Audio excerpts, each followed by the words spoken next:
Oh, that's pretty nice that you're going back to get an education a little bit there, Justine, because some of us out there in YouTube land are like a little skeptical of your, your cognitive capabilities. We're kind of wondering, but now you're going to, show us all wrong and stuff. You're going to go back to school and get your brain a little more wrinkly and smart and stuff, and you're going to study like stuff with your sister, I guess, and you're all excited about your lunchbox. Yes, and this is all was reminding me of when I was in school for, that long tenure we all must go through where we sit around in these institutions without windows and like without proper ventilation too. It's this kind of diseases can kind of go around and they're making everyone sick. But yeah, I was always pretty excited about going to school and like picking on the people who were like in grades younger than me, because I'd always be feeling really good that I was being like more advanced than everyone else and stuff like that.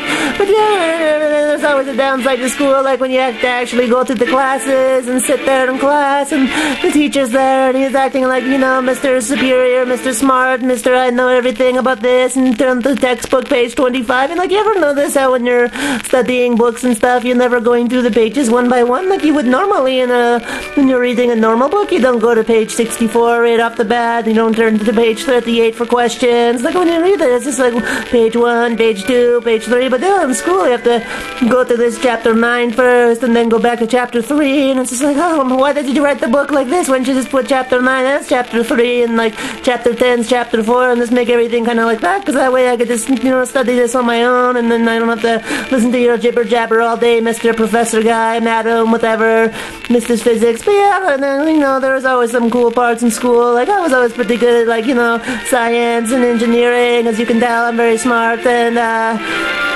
even though I've got quite a little brain, much like yourself, anyway, but I was never really good in, gym classes, or, like skating class. I kind of sucked at, because I couldn't really, wear skates, really, or, play catch. Like, playing catch was always kind of terrifying to me, because I was always like, I can't really catch things with anything here. It's just, unless I have to use my face or something like that. It's quite sensitive. Your face is a very sensitive area, I can tell. It's probably a sensitive topic with you, but anyway, so yeah, good video, but school, I'm just happy it's over, but I did get a lot of girls. It's very popular in school, as you can tell, and you just spent a lot of time just basically in the parking lot smoking cigarettes, because in the 90s that was the cool thing to do. But anyway, bye!